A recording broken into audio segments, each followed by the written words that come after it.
Today I'd like to talk to you about developments in commercial item procurement. And what I mean by commercial item procurement are situations when the federal government purchases products and services without the traditional provisions and compliance requirements that are otherwise applicable to their acquisitions.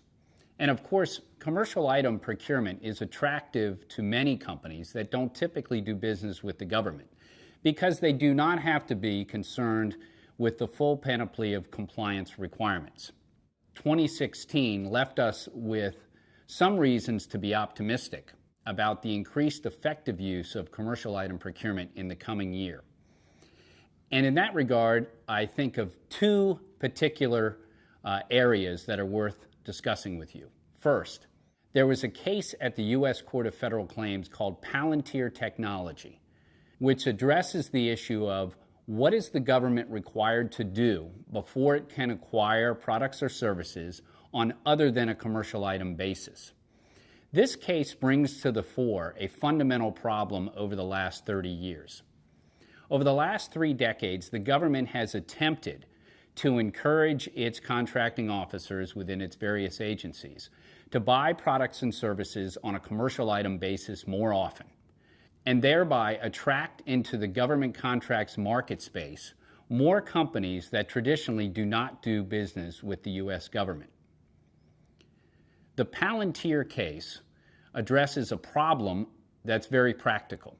Although Congress and the various military services and the civilian agencies through their regulations have attempted to enforce and encourage the use of commercial item procurement, it's been very slow to get down to the field level. That is, the contracting officers themselves and the program folks within the agencies. So you have a panoply of laws and regulations that encourage commercial item procurement, but you don't always have contracting officers using those laws and regulations to buy commercial items, and instead staying true to the age-old use of traditional procurement vehicles. The Palantir case involved a pre-award protest, first at the Government Accountability Office. Palantir claimed that the solicitation issued by the Army for the acquisition of data sharing technology was being done on a developmental basis. And that was improper because Palantir itself offered that same technology, or at least some significant portion of it, on its commercial platform. Palantir argued that the Army had not done a serious enough review of the market, what they call market research, to determine whether a commercial item was available for the acquisition.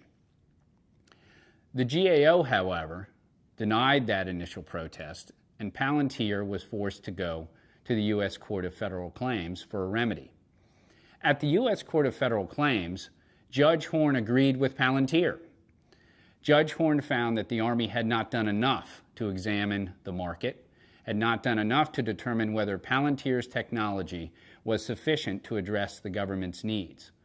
In doing so, Judge Horn emphasized that the statute and the regulations use the terms maximum extent practicable to describe the agency's requirement to review the market for commercial items and use commercial item procurement.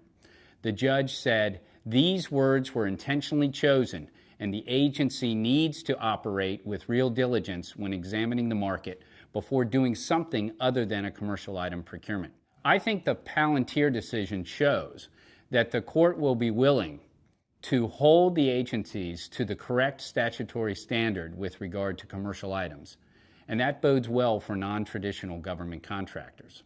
Now, besides this activity at the court, I would mention also, as giving optimism for non-traditional contractors for 2017, is the National Defense Authorization Act of fiscal year 2017.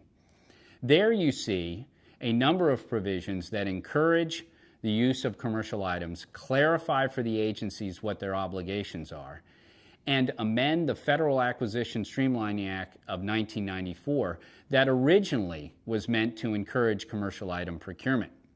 For example, There was one provision within the NDAA of 2017 that reemphasizes the preference for commercial items for services and restricts for most services the use of non-commercial vehicles for acquisitions over $10 million. The second example I would give is that there's clarifying provision in the NDAA for the acquisition of commercial off-the-shelf items, COTS as they say, and making it very clear that for COTS, a long list of statutes and regulations otherwise applicable to traditional procurements do not apply. Finally, I would mention a provision in the NDAA concerning the Department of Defense Centers of Excellence, as they're called. Currently, the Department of Defense has 6 centers of excellence that are dedicated to making commerciality determinations, performing market research, and making determinations concerning the price reasonableness of commercial items. Now, commerciality determinations, what that means is the agency determines that, in fact, a product or service constitutes a commercial item under the applicable definition. Market research, on the other hand, is the activity that the agencies perform in examining what is available in the commercial market that could fit their needs.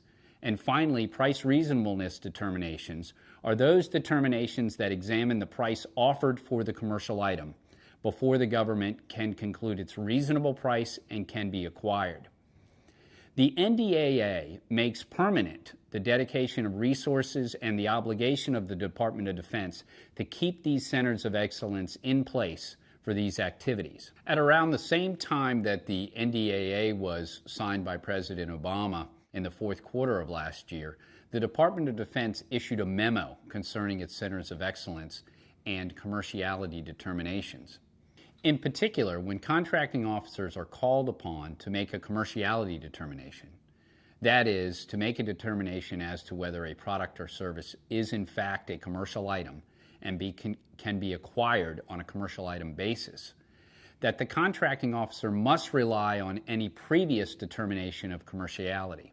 What that means is once a product or service is determined to be commercial, then a contractor and an agency can rely on that determination going forward unless a contracting officer subsequently finds that original determination to be unfounded.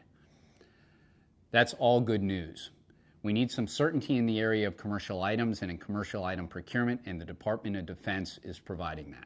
Of course, the lawyers here at Morrison Foerster will continue to track developments in commercial items in the new year. And you should stay abreast of those developments by visiting the Morrison Foerster Government Contracts Insights blog.